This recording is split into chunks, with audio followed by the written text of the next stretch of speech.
a bridge between emotions and intellect. Today, we are honored to present a session that promises to delve deep into the essence of poetry and its power to resonate with the human spirit. It is my honor to invite two remarkable personalities to the stage, Dr. Sukrita Paul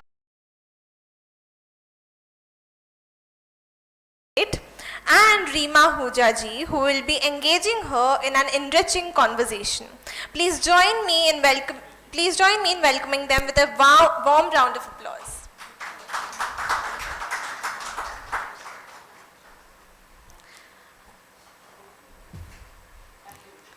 Before we begin with the session, for the launch of the book, I would like to call Shalini Mahajan ma'am also on the stage.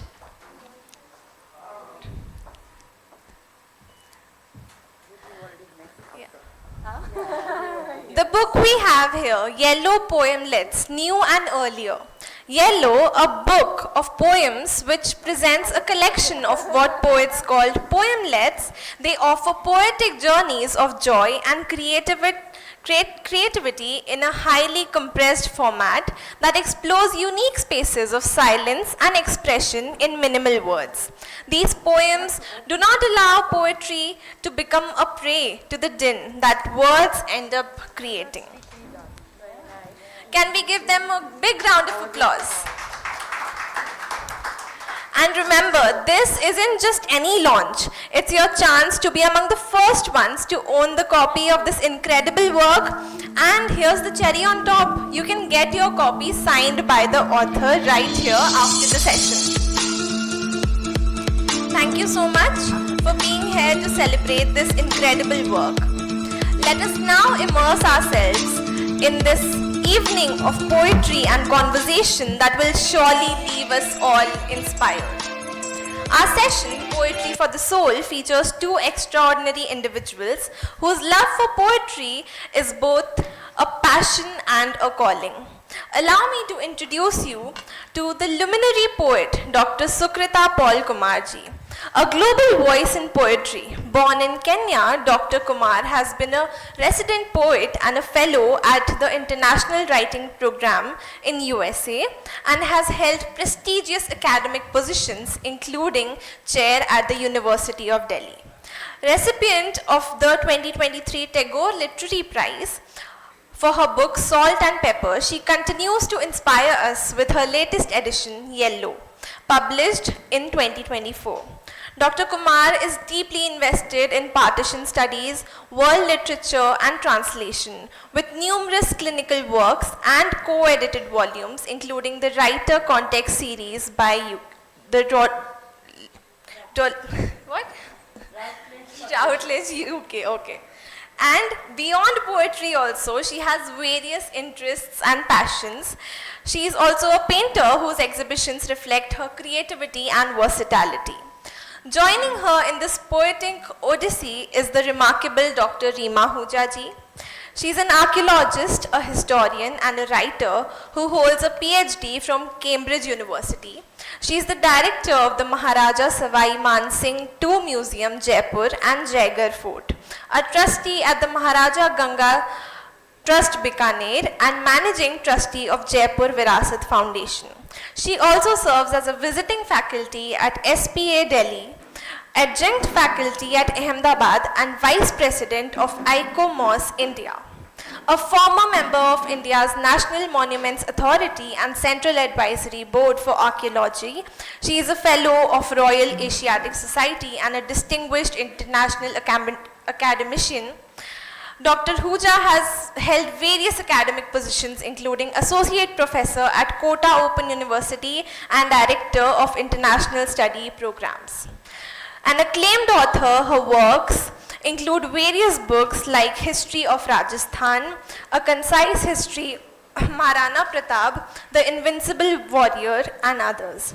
She has written over 75 scholarly papers and articles. Additionally, she runs an animal care trust which houses about 60 cats.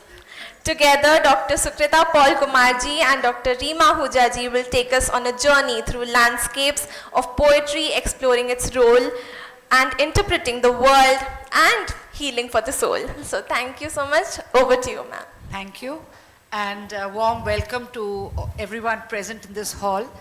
Since you brought up the point that Sukrita is also a painter, an artist, so I know that there are some in this book, and the audience will need to get their own copies to be able to admire it. But you're a poet who's also... Cover is my painting. The cover, yellow, is a painting by... So let's just start with that. Which part of you... So Dr. Sukrita Paul Kumar, as you heard, academician, researcher, critic, poet, serious non-fiction writer, I mean, you name it, she's very creative. So where were you hiding the painting part, or it emerges? Do share something about that. I don't need to hide anything, but it's just that, you know, because it's just sheer lack of time, I would say, that one doesn't organize one paintings, except for some exhibitions that I did hold. But it comes kind of, yeah, so I just kind of paint when I feel that words are not adequate at times, or maybe I am not adequate at that, feeling adequate enough in order to put things down in the form of a poem. So I may sit thinking that I'm going to write a poem, and the trigger, as you all know, you know, we call it inspiration. I really don't know what that is, but yes, certainly something does happen to one when you are in the mode of writing, you know, or in the mode of M-O-D-E, mode, when you are in the mode of painting. And sometimes when I think I'm going to write a poem, and that it actually comes out of maybe sometimes just, you know, a twinkle in the eye of the boy you might have met at the crossing on the road. And that twinkle does something to you and you want to capture it somehow. Now, I might think I will paint that when I sit down to do some, but no, it's the subject, the way it works itself out in my mind that determines, is it going to be a painting or is it going to be a poem? So what I do is normally, because you know it's far more convenient in one sense to work with words, because if you are to paint, you have to have all the paraphernalia. So I have the tendency to avoid painting. So when I paint, then I cannot do anything but paint. So it's just that, and I think they are very related. Poetry and painting are very related to each other, because a lot of my poems are imagistic. So it could be an image that captures my attention, and attention in the sense it's never superficial. I mean, I just feel totally involved in that. I cannot do anything else then, right? So what I do is, because sometimes you are not in a position to sit down and write a full poem. So what do? I do capture that particular moment of, call it inspiration, or something that is a little transcendental, I think. You just feel there is a different kind of consciousness at work. How do I capture it? I might just write 2, 3, and I always carry that. It could be also a paper napkin. It could be, if I'm not carrying all that, it could be a little, maybe even in my phone nowadays, you know. Just 2, 3 words to capture that moment. 3, 4, 5 words, maybe a line, whatever. And then I do not know when I will have the time to sit down and go to that particular point and then recapitulate. It comes back, because those words are throbbing. Literally, I feel it's throbbing somewhere, wherever I put it. And then I work on it. Then I sit down and work on it. Then I think after that, there is no end to the work that you can put in. Every time you feel you have completed it, you feel the poem is over, and you go back to it after 3 days, after a week, sometimes from one book to another book when I go to, another book in the making, and I look at my old poems, I might redo that particular poem. So I think it's a lifelong process. I don't know when I'm able to say, this is a finished product. It cannot be improved. I don't think I can say that. It's very interesting you just said that, because less than maybe an hour ago you were in a session with Dr. Neelam Sarangor, who's right here, and we were talking about her book of fiction based on a real life, and it had Rag Janki. But that's what you are replaying music in your mind, and it takes various shapes, it seems. Well, yeah, sometimes even if it's just a change of one word, it makes all the difference to the poem. I am focusing now on a sentence in your preface here in the latest book, and it is the silences that lie between the lines, around the images and metaphors that invoke the reader's active participation in the birthing of yet another poem from the one received. Such creativity flows as a continuum between the poet and the reader. It's almost poetry there. So I know you did Oscillations, I'm looking at my notes there, in 1974. You did Dreamcatcher in 2014.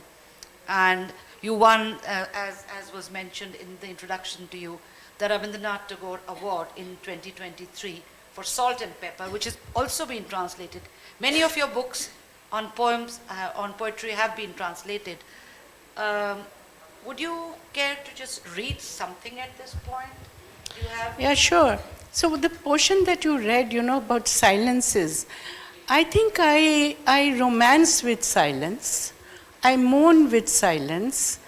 I have a deep relationship with silence, a very deep relationship. I am looking for silences when I'm writing my poetry. And I keep clipping off words.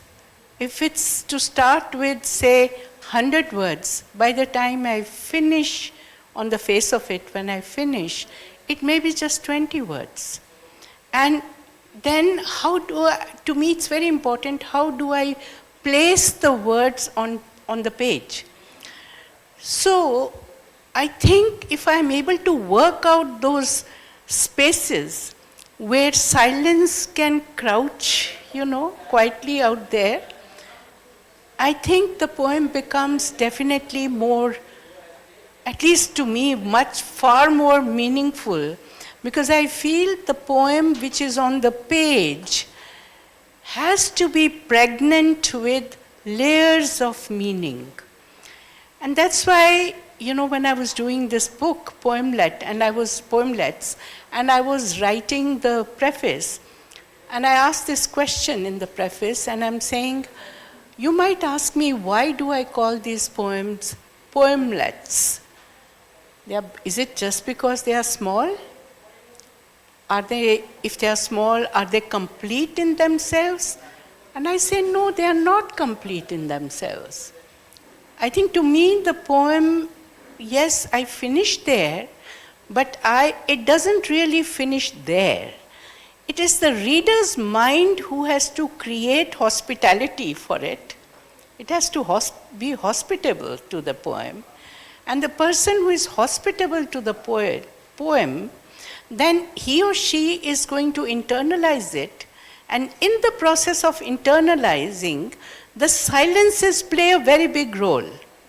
The silences get translated into different meanings, And when that happens, maybe another poem will come out of it. Well, you have something, page 116, which is titled Breaking Silence.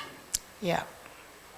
Shall I hold the mic while you read? Yes, It's a little awkward to do both. Yeah, so this is Page also awkward for 116. you. That's all right, we'll move closer. We just be cozier. There we go. Yeah, so did you say Page 116. Okay. No. Actually, it's easier if I hold it in this hand. Yeah. Really. And it's titled Breaking Silence. Oh, I was going to do this. All right, do that. Yeah. So there are, because as I said, I romance with silence.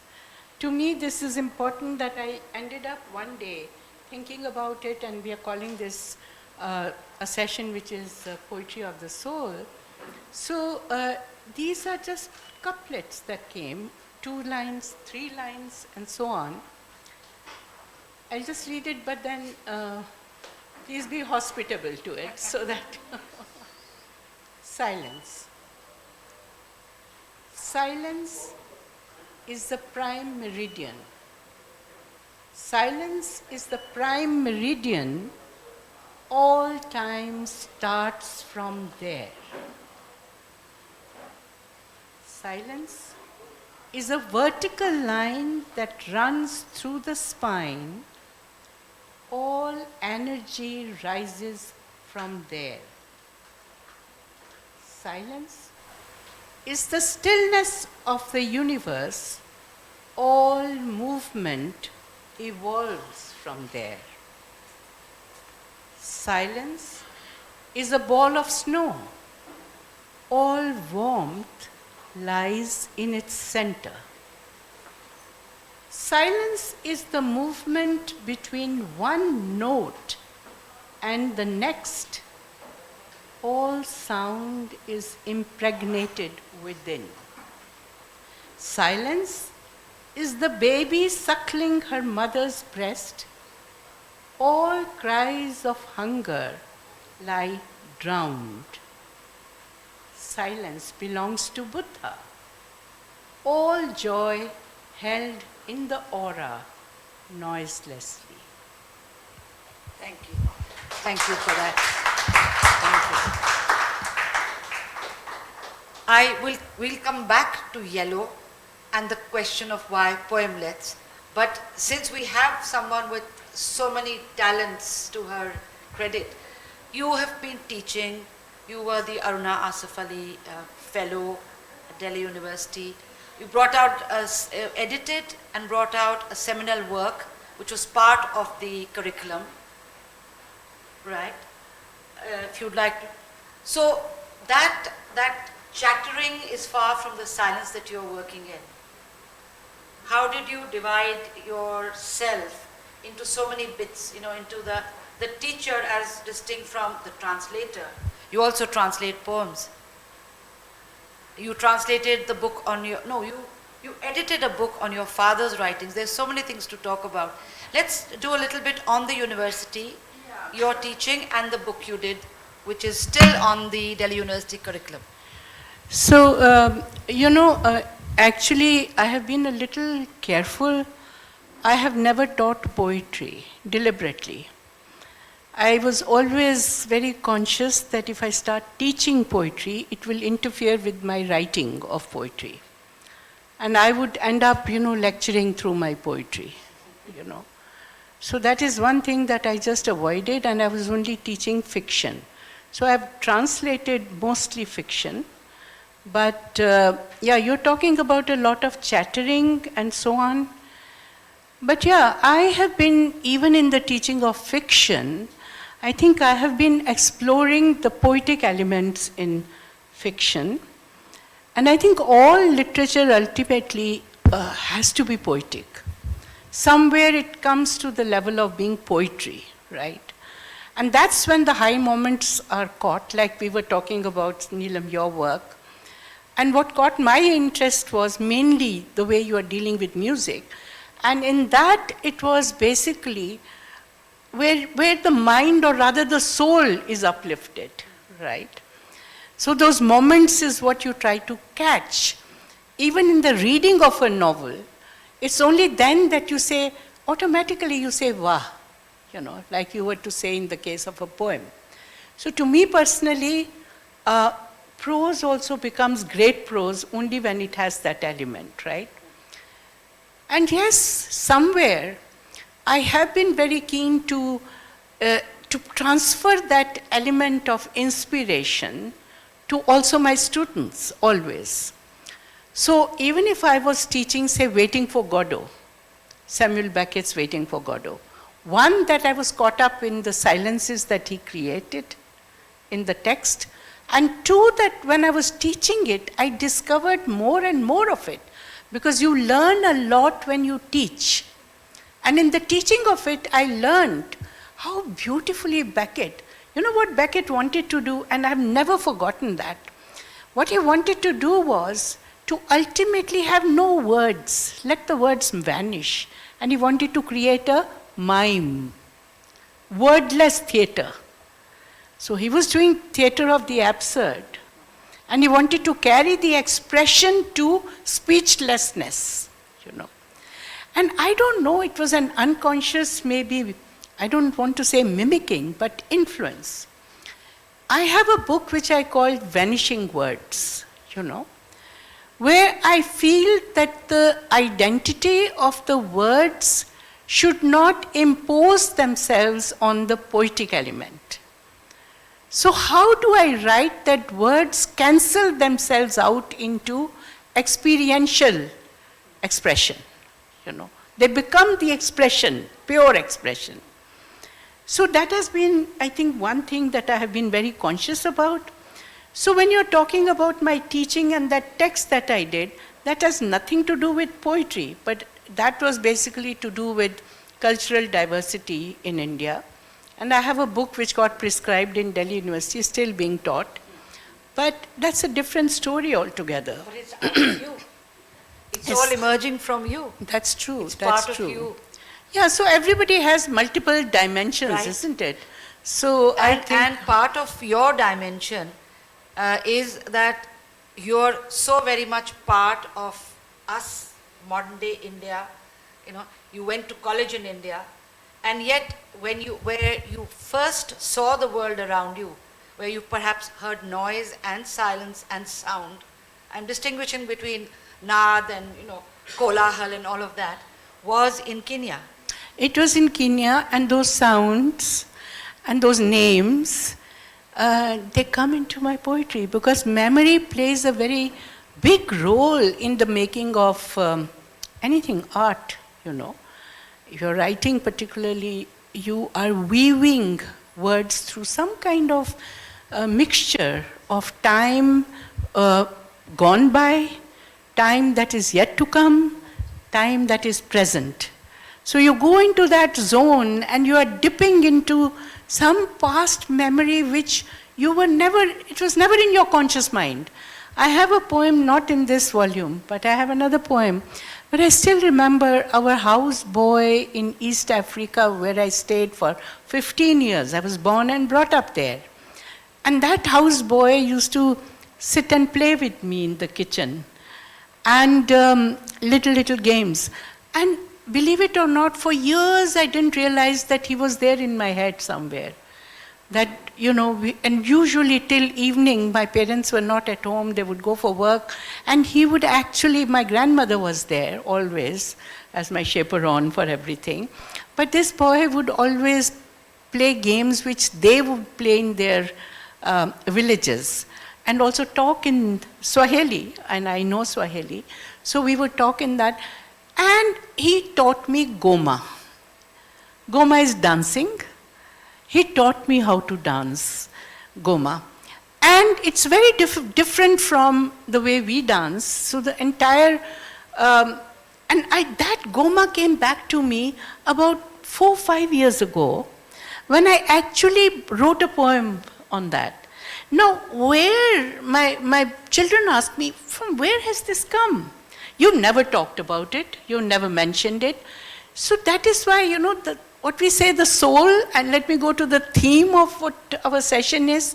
In this soul, which is kind of, I think, made up of several levels of consciousness. And in that there is memory as well, but memory of very intense moments only. They stay. That's why we talk about emotional memory, don't we? Those intense moments, they stay somewhere. So when you are in that mood of creating, then suddenly that image would come up, that experience would come up, and you capture it in the poem. And maybe somewhere what you may imagine for the future would also come as a real thing as now. So there is a certain kind of merger of different levels of consciousness. And metaphors and similes and words, vocabulary would come from there. So I do have some Swahili words somewhere. Jambu appears so many times, you know. Goma, as I said, did appear several times. This fellow's name, Mwangi, comes up out there. So those were only in my earlier times, isn't it? So I don't know, everything got into the silence of my mind somewhere, stored in my memory somewhere, and then when you go into those moments of writing, you don't know where you might dip and the relevant thing would come out. And you create something, a poem or a painting or something. I have a painting which is black and white, and I think it came out of, and I was wondering how come I'm doing this, you know. I don't think it is here in any one of those. There's a group of people, you know, faceless, so it's all blank, and the body, all of them are looking up in a crowd, and it's almost like, you know, there are some figures in the clouds and they are looking down and there is a communication. I said, oh yeah, maybe I went for that Sufi concert and you know, that dervishes you see and maybe some connection with the universe or something. And this is when my mother was alive about 5 years ago and had done that painting. She said, no, this is a dance that you saw in Nairobi. It is that image. I started thinking about it. When did we go? Which village? It was a Kikuyu village, and so on. So you see, some images might stay in you, and then they come out. So it's a very complex configuration that is inside us, you know, in our, call it a soul, consciousness, whatever. But it's a very, very complex thing. And you know, psychologists talk about it. You know, that is very difficult to go, and they want to understand you, they will want to go to the childhood of yours, you know. You go back to the childhood. So it's amazing, this whole business of being a human being. And we don't normally, you know, explore enough what is within us. We don't explore, we don't give it a chance. Why? Because we stay at the surface level. You know, like I always say, like in England, and we are all brought up on English education and so on, they would say, how do you do? What is the answer to that? Fine, thank you, no. How do you do? We're not interested in each other. You don't really want an answer. You don't want an answer. So just stay at that level and become robotic, you know, mimic each other, and you just hypocritically ask, how do you do? And out here, you ask how do you do or how are you, people will start narrating all kinds of stories, you know. So that's a different matter. But what I'm trying to say is that, you know, we are a people who are conscious of our inner journeys, and we need to be more, and we don't have to mimic what's going on in a certain kind of society, you know. Not necessarily only Western, many parts of the world it happens just. Well, of course it was, because like you're a part of so much, all of us are, and the world is also. So one question, I mentioned it and you gave a part answer because you were talking about what the whole book is about. But poemlet is not normally a term we come across. Yeah. And you have it here as part of your title. Yeah, so, Why? So I don't know if you realize, because I made it sound as though it was one poem. Silence, the one that I was reading out, is not one poem. These are poemlets, you know, 2 lines, 3 lines, like that. Not haikus, just, and most of these poems here are poemlets because to start with, they are small. That's one. So why are they small? Because they started off very large, being very long, but I worked on it. And some came as they were, and I'll read out some if you like, right? Yeah. So it was that. And so why poemlets? I say that this is a form for me. It is a form of poetry. It is a form of short poems, which I believe require participative listeners. And we together make a poem.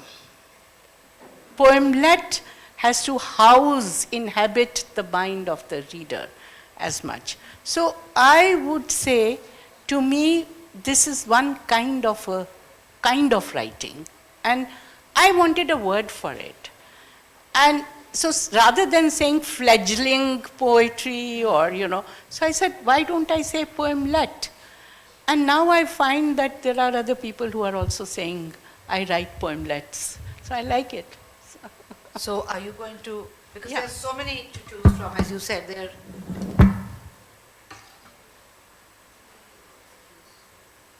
Yeah, so I think what I'll do is I'll read 2 or 3 from my Buddha poems to start with. Okay? I have some tags here also, but I'd rather go with the, No, you tell no, me. I'd rather go with you, Sukrita. So there's one, I call this Buddha in the neighborhood. Streaks of light on glistening snow slopes in the morning are Buddha's warm outpourings of compassion on the peaks. Filled with sadness, big shining tears roll down the mountains as springs and fountains into Buddha's lap. Buddha in grey stone, melting in white peace. I also have a series, but I'll just read 1 or 2 because these are the depressing vignettes, which I call war vignettes.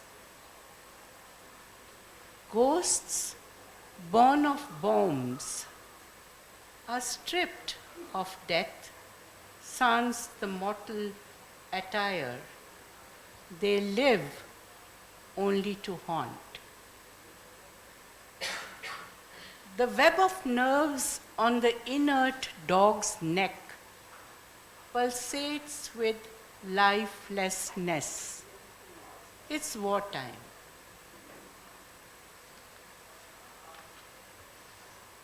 Then I have these another series which Invisible Science. Yeah. Quickness of mind is a hiss, a dart, a lethal bite.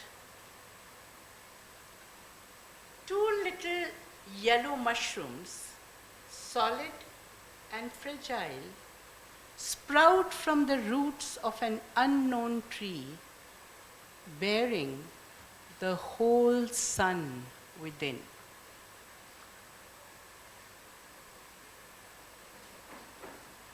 What else do you want me to read?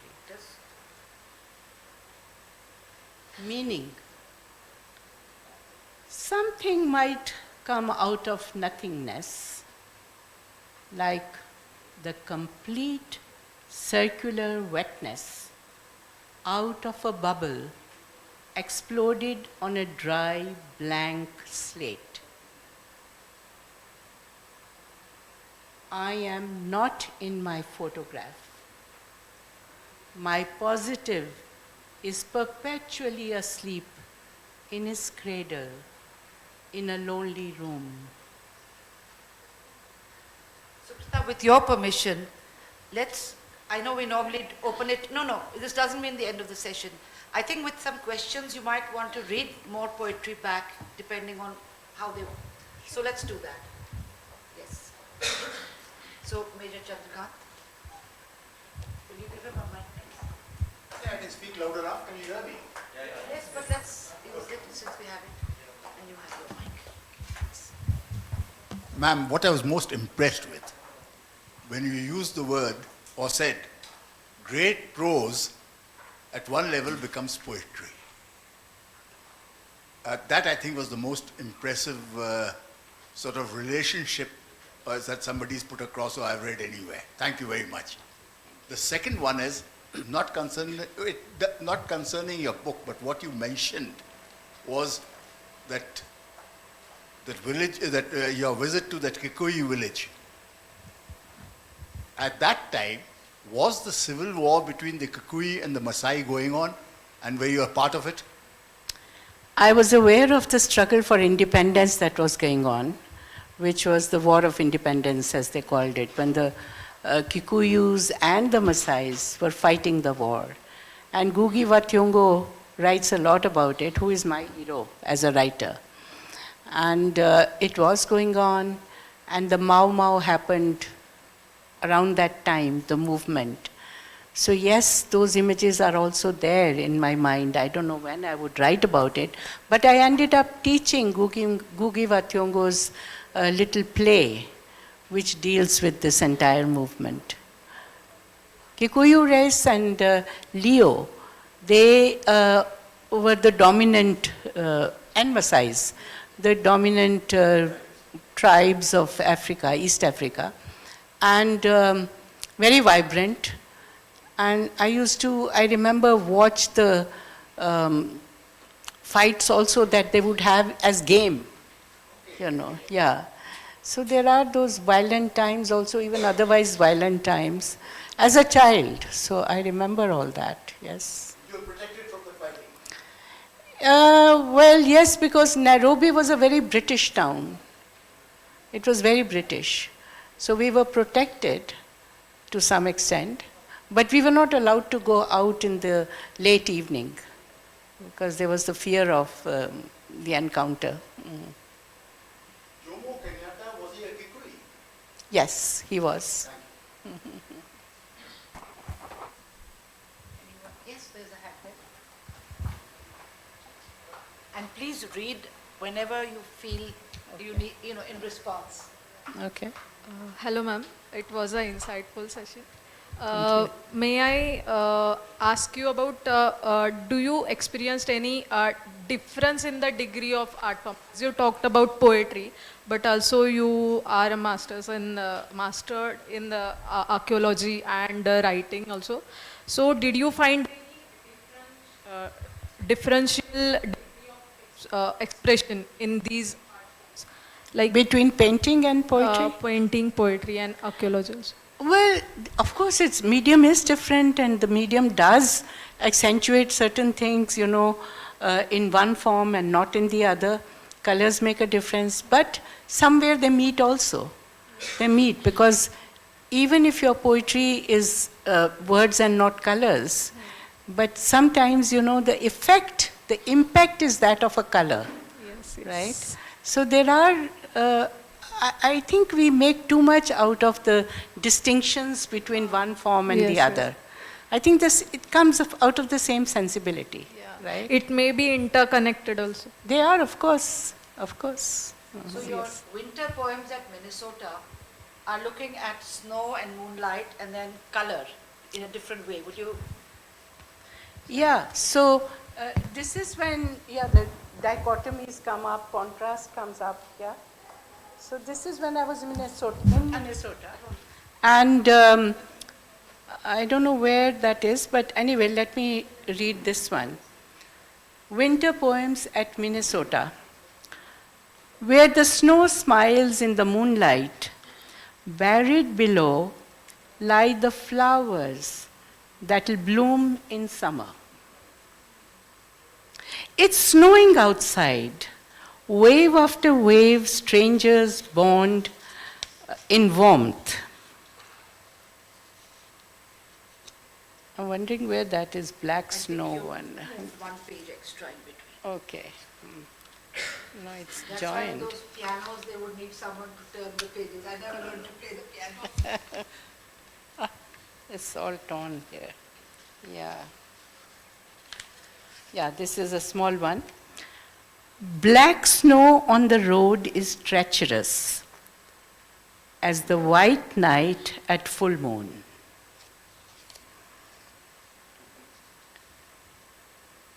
The autocratic white of snow mounds, forbids movement, noise, and color. Emperor penguins hold their babies. In their body folds, through months of Arctic blizzards and snow, ruling with power over the universe. Let me read what, yes. The dewdrop swallows the sun and leads a colorful existence. When my shadow overtook me, I knew I had crossed the sun. Beautiful. There's a hand. Thank you. Right here.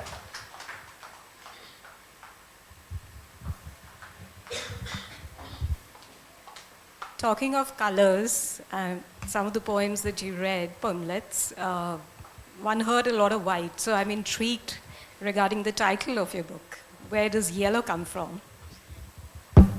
So I must tell you, this is something very strange, because I was thinking, what shall I call them? And my designer, the fellow, said, he was at my place, and he looked at one of my paintings, Laburnums, and he said, why don't we use this as the cover? So I said, okay. So he designed it and made this the cover. And then I was thinking of, okay, title then, He said yellow. It was he who said that. Yellow, simple. Well, what's the problem? It was as simple as that. I thought it would be, yes, interesting to have a title like that. And I was full of yellow at that time. My mind was also full of it, thinking on looking at it. But when a couple of reviews came of this book, all kinds of interpretations of yellow came up, as to why the title was what it was.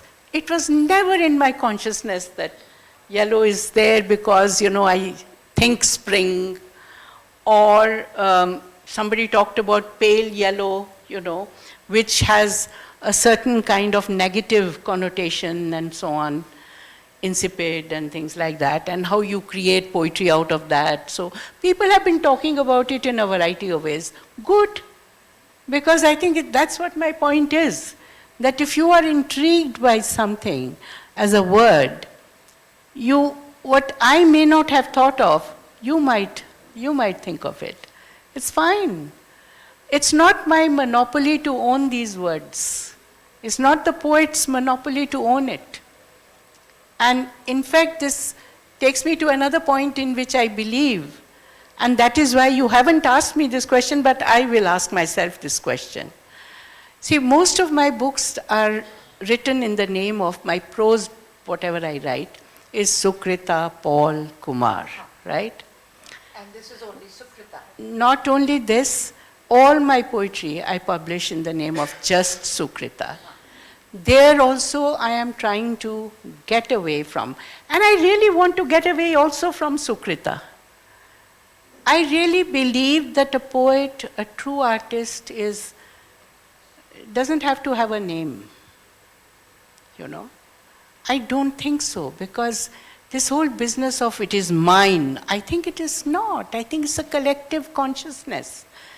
Something I may not even have experienced sometimes comes to me maybe through a book.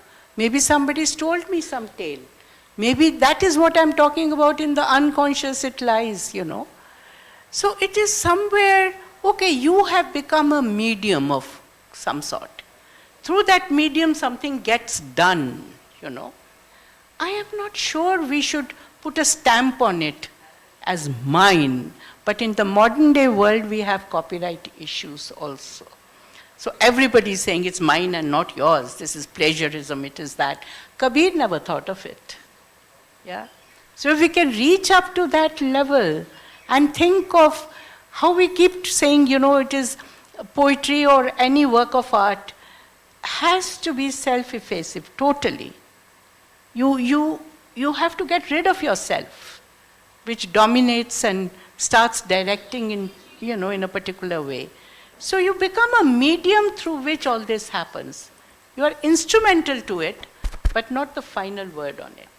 I think it's interesting how you've built up to this, because we've, silence, absence of noise, absence of sound. But what you said is, you said it, I don't know if everyone registered it. and will think about it more when they register it. The fact of not owning, not holding on to saying, this is my poem.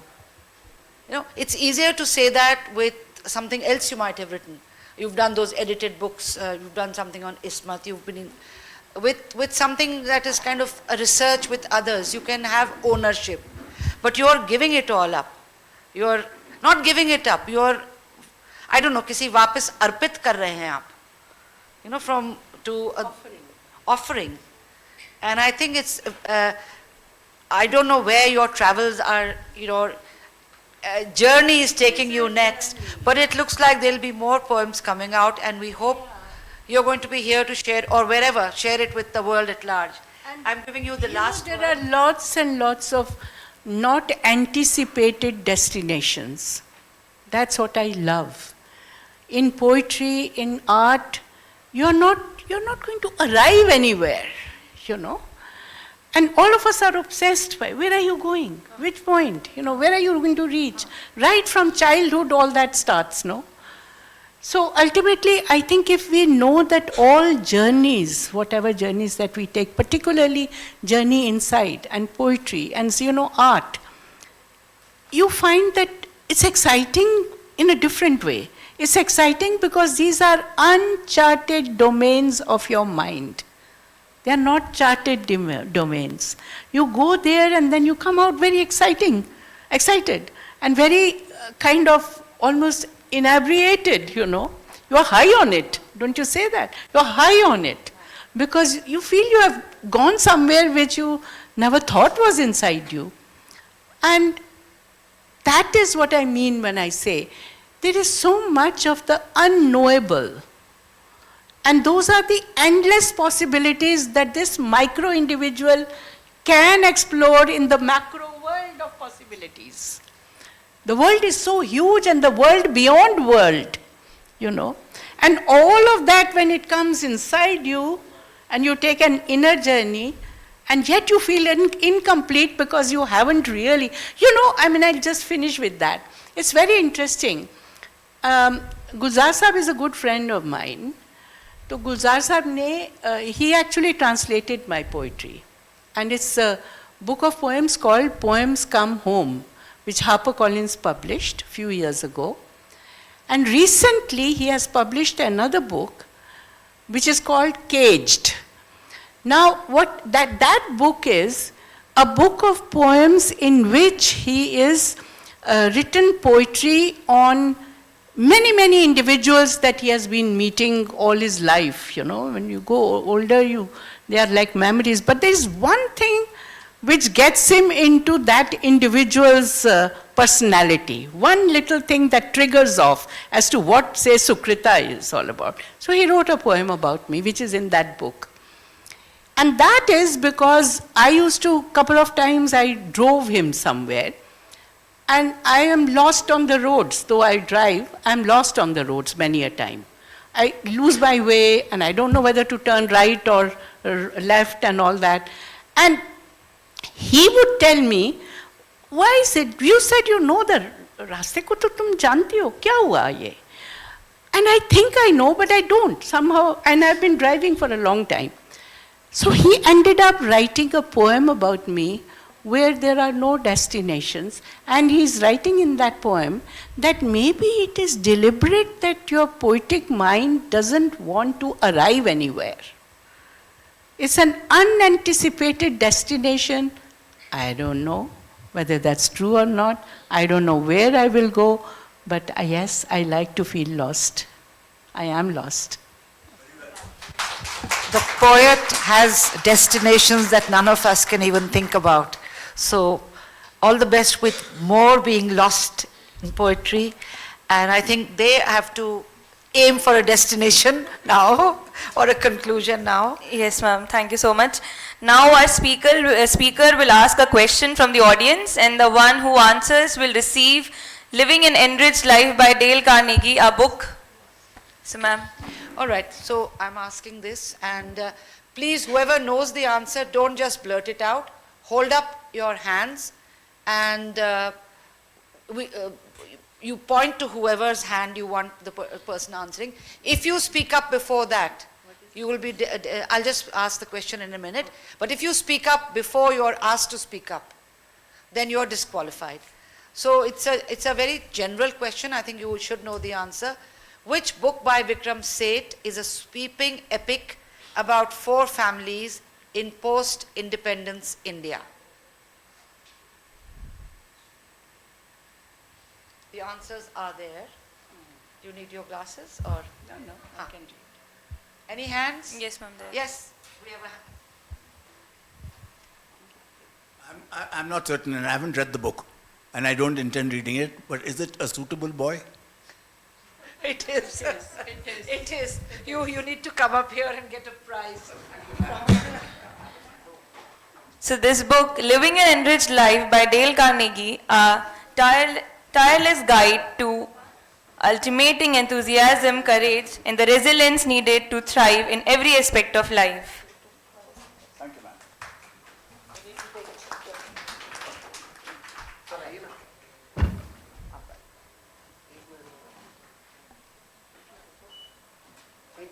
Bloody hell, I've become literary. What a mesmerizing session this has been.